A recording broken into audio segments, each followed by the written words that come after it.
Hello, good morning, friends. Today we are going to discuss about Trade Union Act 1926.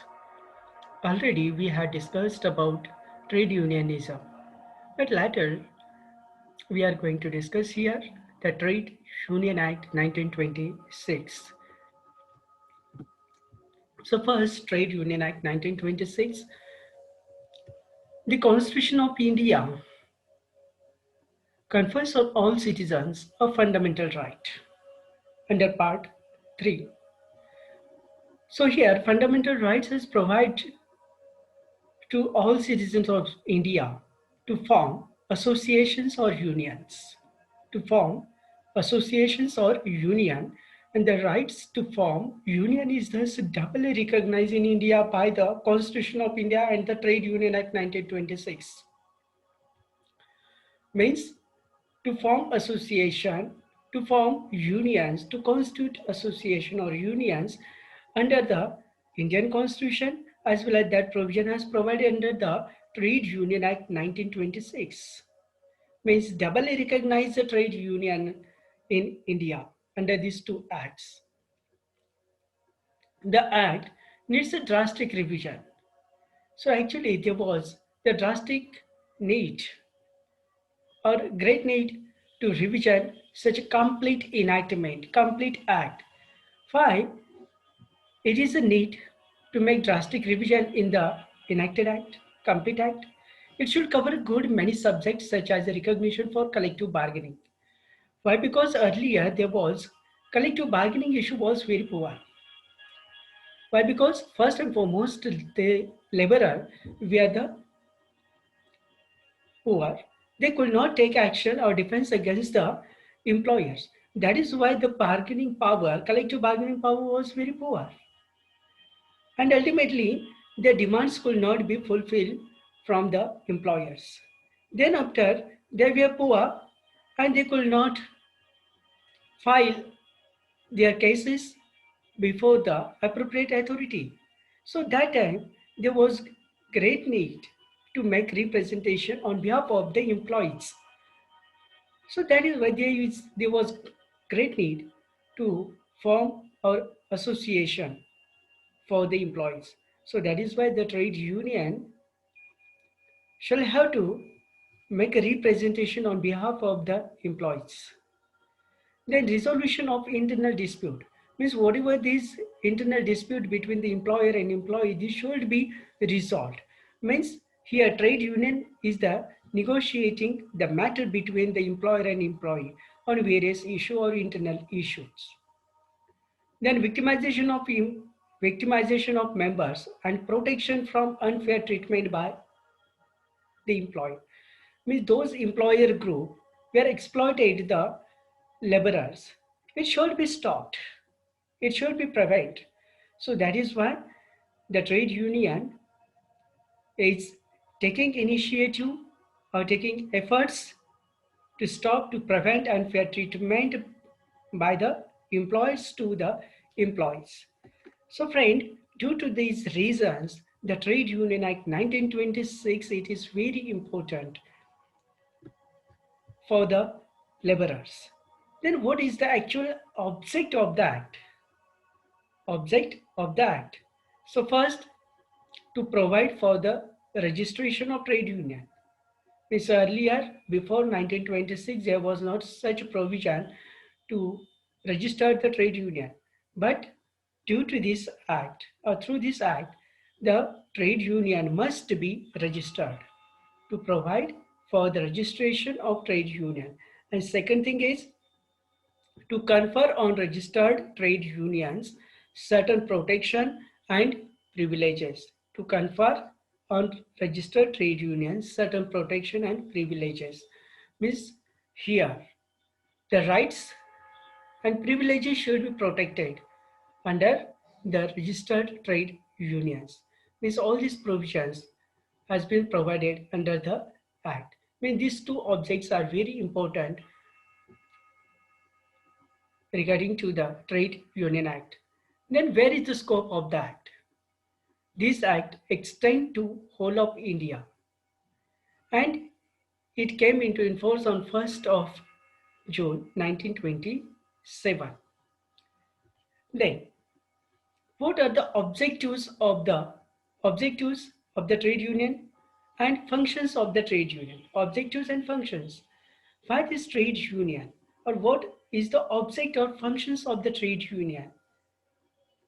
So first and foremost, to improve working conditions of the worker. To improve working conditions of the workers. Means earlier, before 1926, those employer group were not provided good or sound working conditions, working facilities to the workers. Once the Trade Union Act was passed, after that, they were negotiating such matters to improve the working condition of the workers. They were representing before the employers to fulfill the demands, fulfill the conditions of the working groups. Means it is the object and functions of the trade union to improve working condition of the laborers, workers or employees. Then to secure and protect workers' fair wages. Means earlier the employer group could not paid the fair wages. Fair wages, minimum wages could not paid. So if the employer group has not paid the fair wages, so that time this matter has interfering by the trade union members. Trade union means to give the fair wages or minimum wages to the workers. Means for that purpose also trade union has exercising their functions. Second, to enlarge opportunities, to extend opportunities. So here the enlarge opportunities for training and promotion. When there is required, there is need the appropriate training and promotion. If any laborer is under process of the promotion, so the employer's duty to give the opportunity in promotion. But sometimes the employer has avoided, ignored such fact. So that time trade union has exercising such function to give the opportunities for training and promotion with consult with the employers, or that matter should be negotiate with the employers. Then to promote individual and collective welfare. To promote individual and collective welfare. First and foremost object and function of the trade union to promote individually and to promote collective welfare of the workers. Then to maintain discipline. To maintain discipline. I mean, those are the workers. They are working in the industry. They should have to maintain discipline. If they are not maintain discipline, they are violate the legal provisions. How trade unions shall have to protect them? No. So that is why the trade union first and foremost maintain the discipline. Next, to make amicable relation between employer and employee. So here, trade union is trying to make amicable relationship between employer and employee. Amicable means here friendly relation. To maintain friendly relation between employer and employee. That is why the trade union is taking efforts. How their relation should be maintained and sustained in the industries. Next one is to perform role as a negotiating machinery. Here negotiating machinery, I am using the term negotiating machinery. Why? Because trade union is one types of negotiating machinery. Machinery means here authority, negotiating authority between employer and employee, workman and workman. Means whatever there is a dispute between these two parties, employer and employee, so that matter, that issue should be tackled by the trade union. Next, what is meant by trade union? So trade union has been provided under section 2H of the Trade Union Act 1926. In plain science, trade union means combination. Trade union means Combination formed for the purpose of regulating the relations between workmen and employers. Means first and foremost there is a combination. Combination formed for the purpose of regulating the relation, to maintain amicable relation, to maintain friendly relations between employer and employee, employer and employee. That is why trade unions has been formed. Then trade union, which can be analyzed into the following categories. Following categories like that. Any combination. Already we had stated here the combination. Combination formed for the purpose of regulating the relationship between employer and employee. So here combination. Combination whether temporary or permanent. I mean those are the temporary workers or permanent workers. They are come together, they have to form, they have to constitute the association or union for their working condition, for their facilities, for their services, for their collective bargaining. Means for all these issues, these temporary workers and permanent workers come together. They have to combinedly form or constitute one association or union. Okay. Next, the combination should have been formed for the purpose of. Why this combination should be formed, or for what purpose the combination should have been formed. First, regulating the relationship between. Why we are making this combination between various groups. First and foremost, regulating the relationships between. We are regulating, we are controlling, we are maintaining relationship between the worker and employer. Means workman and employer. Means their relationship between employer and employee should be good, should be sound. Then workman and workman, दो कामगार लोगों में जो relation कैसे चाहिए, sound relation चाहिए. Workman and employer में अच्छा रिलेशन होना चाहिए. एम्प्लॉयर एंड एम्प्लॉयर्स, दो मालिक है, दो अलग अलग इंडस्ट्री के दो मालिक है, उनका भी रिलेशन अच्छा होना चाहिए. मीन्स देखो, regulating the relationships between workman and employer, workman and workman, employer and employers. Then imposing restrictions condition on the conduct of any trade or business, but this act shall not affect. There are certain restrictive conditions on the conduct of any trade or business, but its effect shall not be on certain issues. But this act shall not affect on any agreement between partners as to their business. Means friend, if there is any partnership, if there is partnership, that time there is not applicable Trade Union Act 1926. Why? Because there is applicable the Partnership Act.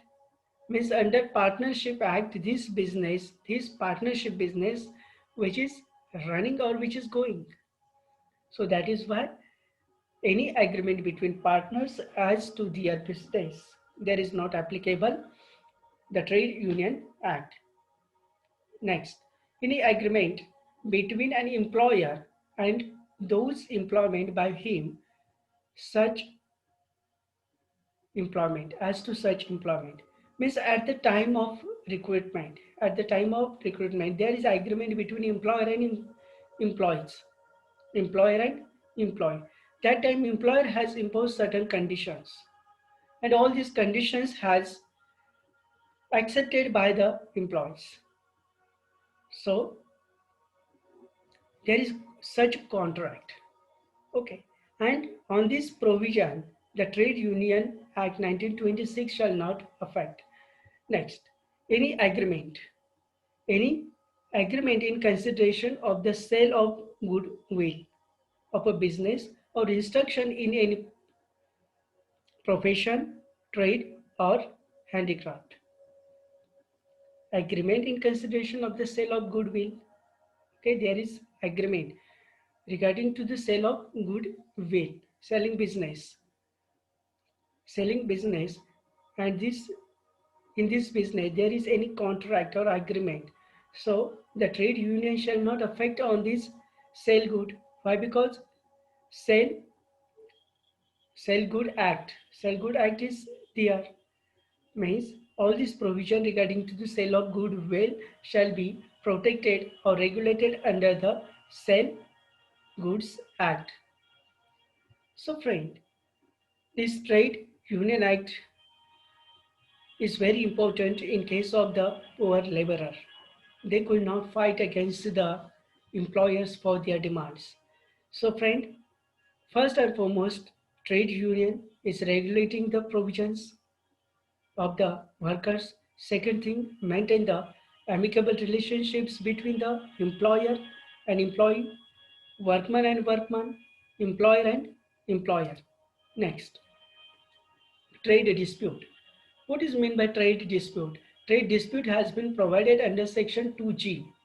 Trade dispute has been provided under section 2G.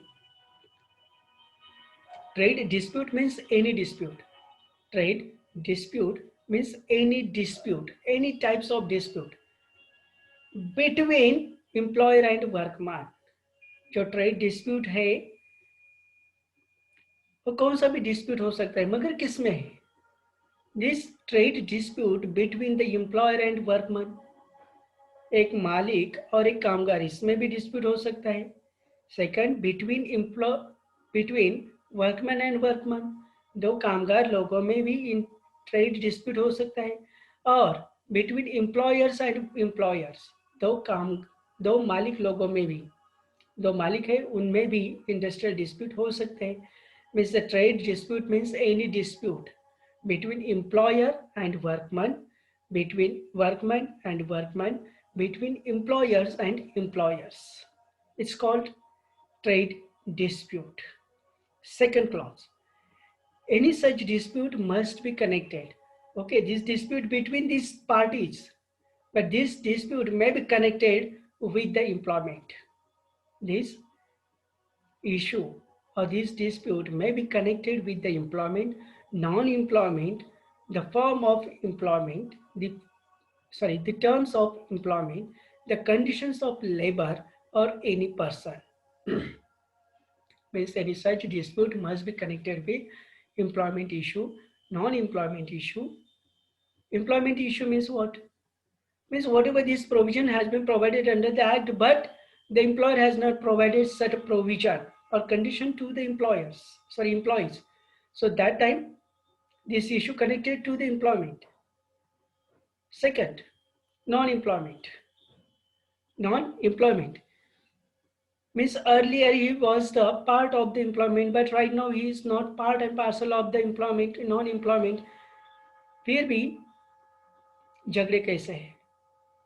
Means after retrenchment, in case of retrenchment, the industry has retrenched one person. So there is no relation between employer and workman. But here, without reasoning, employer has retrenched the workman. Means the employer has not paid any compensation to the retrenched person. That time, the retrenched person approached to the trade union. Earlier, he was a member of the trade union. He approached to the trade union, and that time trade union may interfere between the employer and employee for their rights. So here, non-employment issues. Like that, terms of employment means at the time of employment, at the time of recruitment, there are certain condition has been imposed or created between the employer and employee. But later these conditions or terms has not fulfilled. So these issues may be relating to the trade dispute. Then conditions of labor or any persons. Means here condition means facility should provide to the labor or any person. But here industry or industrialist has not provided certain conditions or facilities to the labor or any person. That time this issue comes under trade dispute. So friend, in short, trade dispute means there is dispute between employer and workman and workman, employer and employer, etc. But these issues may be connected with the employment, non-employment, the terms of the employment, and condition of labor or any person. Next, certain acts shall not apply to registered trade union. Mean this act shall not apply to the registered trade union. Means here, Society Registration Act 1860 means suppose we are registered any society under Act, Registration Act, Society Registration Act 1860 means here trade Union Act shall not affect on this provision. Next, cooperative society. Suppose there is one cooperative society, we are constitute any cooperative society under the Cooperative Society Act 1912. So, any provision of the Trade Union Act shall not affect on the Cooperative Society Act. Then, Companies Act. Company Act is formed or constituted under the Companies Act 1956. So, there is no provision shall be affect of the Companies Act. Means Trade Union Act absolutely applicable to the industrial part, industrial area. Why? Because number of parties are connected to each other. There may be arising any dispute regarding to the industrialization. So this issue maybe deals under the Trade Union Act. And that is why trade unions' role is very important to tackle or negotiate such matter between employer and employee. So friend, today we shall stop here. Thank you.